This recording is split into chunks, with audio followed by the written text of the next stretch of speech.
Hello, welcome to our channel. ఈరోజు వీడియోలో caramel sauce recipe అండి. చాలా పర్ఫెక్ట్ రెసిపీ అన్నమాట. అందరూ కూడా ఎక్కడ స్కిప్ చేయకుండా చూడండి ఫుల్ వీడియో. దీనిని కూడా చాలా విధాలుగా మనమైతే యూస్ చేసుకుంటూ ఉంటాం కదా. అండ్ ఇంపార్టెంట్ చాక్లెట్స్ ఫిల్లింగ్లో ది బెస్ట్ అన్నమాట ఈ క్యారమెల్ సాస్ అనేది. సో దానికోసం ఫస్ట్ మనమైతే ఇలాగా ప్యాన్ అయితే తీసుకోవాలండి. నెక్స్ట్ దాంట్లోకి హాఫ్ కప్ ఇలాగా షుగర్ తీసుకోవాలి. నెక్స్ట్ దీంట్లో గరిటె లాంటివి ఏమి పెట్టకూడదండి. ఇలా ప్యాన్లోనే ఇలాగా పలుచుగా అనుకోవాలి. అంటే షుగర్ మొత్తం మనకి మొత్తం స్ప్రెడ్ అయ్యేలాగా చేసుకోవాలండి. మనకి ఏమన్నా స్పాచులా లాంటివి కానీ పెట్టాము అంటే మనకి క్యారమలైజ్ అవ్వకుండా షుగర్ మొత్తం గడ్డలుగా అయిపోతుంది అనమాట.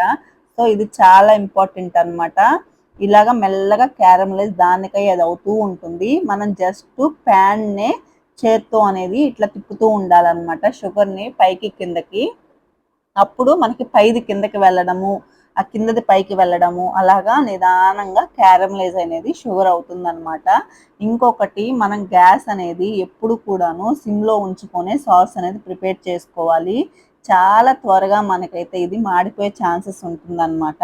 సో చాలా కేర్ఫుల్గా అయితే చేసుకోవాలి. చాలా మందికి ఇది చేసుకోవడం చాలా కష్టంగా అనిపిస్తుంది, కానీ ఈ ప్రాసెస్ని ఫాలో అవ్వండి. చాలా ఈజీగా క్యారమెల్ సాస్ అనేది మీరు ప్రిపేర్ చేసుకుంటారు. నెక్స్ట్ ఈ రెసిపీ అనేది ది బెస్ట్ రెసిపీ అని నేనైతే చెప్తానండి. అంత బాగుంటుంది, అంత పర్ఫెక్ట్గా ఉంటుంది అనమాట. నెక్స్ట్ చూస్తున్నారు కదా, మనకి ఫుల్గా అయితే ఇలాగా క్యారమలైజ్ అయిపోయిందనమాట. నెక్స్ట్ ఇప్పుడు మనమైతే స్పాచులాని పెట్టుకొని ఇలాగా కరిగేదాకా మొత్తం మిక్స్ అయితే చేసుకుంటూ ఉండాలండి. నెక్స్ట్ బటర్ అయితే రూమ్ టెంపరేచర్లో ఉండాలి. బటర్ను కూడా మనం తీసి పక్కన ఉంచేసుకోవాలండి ఒక 1 అవర్ బిఫోర్ అనమాట. నెక్స్ట్ ఇంకొకటి ఇంపార్టెంట్, మనం ఇంట్లో ప్రిపేర్ చేసిన బటర్ యూస్ చేసుకోవచ్చా అని కూడా డౌట్స్ వస్తాయి కదా. ఖచ్చితంగా యూస్ చేసుకోవద్దండి బటరు. మనకి షాప్స్లో బటర్ అయితేనే బాగుంటుందండి ఈ రెసిపీస్కి. సో దాన్నైతే ఒక 6 to 7 క్యూబ్స్ ఇలాగా కట్ చేసుకొని వేసుకున్నాను. బటర్ అనేది ఎంత ఎక్కువ పడితే టేస్ట్ కూడా అంత ఎక్కువ ఉంటుందన్నమాట. మీకు ఎవరికైనా సాల్టెడ్ క్యారమిల్ కావాలి అంటే హాఫ్ టీ స్పూన్ సాల్ట్ కానీ యాడ్ చేసాము అంటే సాల్టెడ్ క్యారమిల్ తయారవుతుందండి. ఈ మెజర్మెంట్స్ చాలా ఇంపార్టెంట్, డిస్క్రిప్షన్లో ఇస్తాను, కావాలంటే చూసి చేసుకోండి. అందరూ కొలతలు లేకుండా వేసేస్తూ ఉంటారు, కానీ వీడియోస్ చూపించడానికి బాగానే ఉంటాయి, కానీ చేసి తిన్న తర్వాత ఆ రెసిపీ అనేది అస్సలు బాగోదండి. ట్రై చేసి కూడా వేస్ట్ అనుకుంటారు, అలా ఉంటుందన్నమాట. నెక్స్ట్ దీంట్లో చాలామంది విప్పింగ్ క్రీమ్ కూడా యూస్ చేస్తూ ఉంటారు. విప్పింగ్ క్రీము, మిల్క్ అలాగా. కానీ వీటన్నిటికంటే కూడా అమూల్ ఫ్రెష్ క్రీమ్ అనేది మనకి బయట దొరుకుతుంది కదా, దాన్ని అయితే యూస్ చేసుకోవాలండి.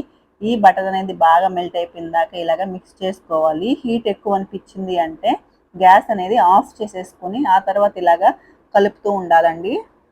నెక్స్ట్ ఫ్రెష్ క్రీమ్ అన్నాను కదా, ఆ ఫ్రెష్ క్రీమ్ కూడా మనము వేడి చేసుకొని యాడ్ చేసుకోవచ్చండి. లేదు అంటే నార్మల్గా ఇలా గ్యాస్ ఆపేసి ఆ తర్వాత ఇలాగ యాడ్ చేసేసుకోవచ్చు. హాఫ్ కప్ షుగర్ తీసుకున్నాం కదా, 1 కప్ అనేది ఈ ఫ్రెష్ క్రీమ్ అనేది తీసేసుకొని ఇలాగ యాడ్ చేసేసుకోవాలి అండి. నెక్స్ట్ ఇప్పుడు ఇది గడ్డ గట్టిపోయింది కదా, ఇలాగా గడ్డ గట్టిపోయిందని కంగారేం పడక్కర్లేదండి.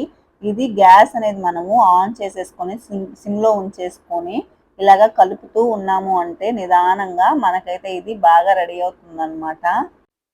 కొంచెం టైం తీసుకుంటుంది, కానీ మనం నిదానంగా కలుపుతూ చేసుకుంటేనే మనకి క్యారమిల్ సాస్ అనేది మనకి టేస్ట్ అనేది సూపర్గా వస్తుందన్నమాట. మనం స్పీడ్గా చేయాలని చేసాము అంటే ఆ రెసిపీస్ ఏమీ అంత పర్ఫెక్ట్గా ఉండవండి. కలుపుతూ ఉండాలి. మ్యాక్సిమం ఇలాగా బౌల్ అనేది మందంగా ఉండేది, లేదు అంటే నాన్ స్టిక్ది తీసుకుంటే మనకి రెసిపీ అనేది బాగా వస్తుందన్నమాట. లేదు అంటే మనకి మాడిపోయే ఛాన్సెస్ ఎక్కువ ఉంటాయి. సో ఇలాగా కలుపుతూనే ఉండాలి. ఈ క్యారమిల్ సాసు మనకి బయట షాప్స్లో కూడా అవైలబుల్ ఉంటుంది, కానీ వాటన్నిటిలో కూడా ప్రిజర్వేటివ్స్ అనేవి మిక్స్ చేస్తూ ఉంటారు కాబట్టి మనం ఇలాగా ఇంట్లోనే చాలా ఈజీగా హెల్తీగా చేసుకోవచ్చు. అండ్ చాలా విధాలుగా యూస్ చేసుకోవచ్చు అండి. ఇవి కేక్లో ఫిల్లింగ్స్లో యూస్ చేసుకోవచ్చు, చాక్లెట్ ఫిల్లింగ్స్, అలాగే జ్యూస్, అలాగే మిల్క్ షేక్స్ చాలా ఉన్నాయన్నమాట క్యారమిల్తో చేసుకుంటే.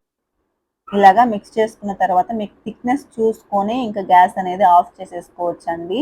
మీకు థిక్నెస్ కొంచెం చల్లారిన తర్వాత ఇంకొంచెం ఎక్కువ అవుతుందన్నమాట. సో కొంచెం కేర్ఫుల్గా కలుపుతూ ఉండాలి. ఈ చుక్కలు అనేవి డ్రాప్స్ అనేవి కూడా మనకి బయట పడే ఛాన్సెస్ ఉన్నాయి. సో ఇంత థిక్నెస్ వచ్చిన తర్వాత నేనైతే ఆఫ్ చేసేసానండి. నెక్స్ట్ చల్లారిచ్చిన తర్వాత ఇలా అయిందనమాట. నెక్స్ట్ దీన్ని మొత్తం మనం ఇలాగా నేనైతే ఒక కప్పులో తీసుకుంటున్నాను. మీరు స్టోర్ చేసుకోవాలి అంటే మాత్రము ఏదైనా ఎయిర్ టైట్ గాజు సీసా ఉంటుంది కదండి, దాంట్లో వేసేసుకొని మీరు స్టోర్ అయితే చేసేసుకోవచ్చండి. ఫ్రిడ్జ్లో ఉంచుకున్నాము అంటే 1 మంత్ కూడా మనకి ఫ్రెష్గా అనేది స్టోర్ ఉంటుంది. టేస్ట్ అనేది సూపర్గా ఉంటుందన్నమాట. ఇది ఖచ్చితంగా మీరు ట్రై చేసి ఎలా వచ్చిందో నాకైతే చెప్పండి. వీడియో నచ్చితే లైక్ చేయండి, షేర్ చేయండి అండ్ సబ్స్క్రైబ్ కూడా చేసుకోండి. మన ఛానల్ని ఎవరైనా ఫస్ట్ టైం చూస్తున్నారు అంటే సబ్స్క్రైబ్ చేసుకొని చూడండి. ఇంకొకటి లైక్ ఇవ్వడం మర్చిపోవద్దు. Thank you.